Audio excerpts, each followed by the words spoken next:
dema, beş xursandiyam. Bundan 4 yıl oldu ki men 22-yildan beri doktor yurib, nimalar qilib, ish qilib umidimiz so'ngan edi. Lekin birta doktor, kusham doktor keksa ayol shu Botir Vahobjonovichni taklif qildilar. Bizlar keldik. Bu kishi iliq nima bilan kutib oldilar bizlarni. Ana ancha davolanib, tekshirishlarni o'tgandan keyin Xudoga shukr, birinchi urinishda ana nabiralik bo'ldim. Homilador bo'ldi qizim.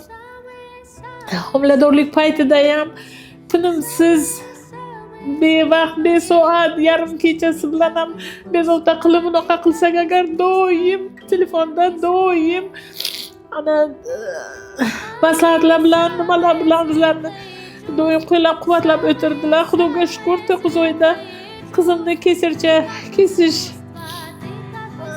usuli bilan ana shu qizaloq dunyoga keldi. Xudoga shukr, sog'lom.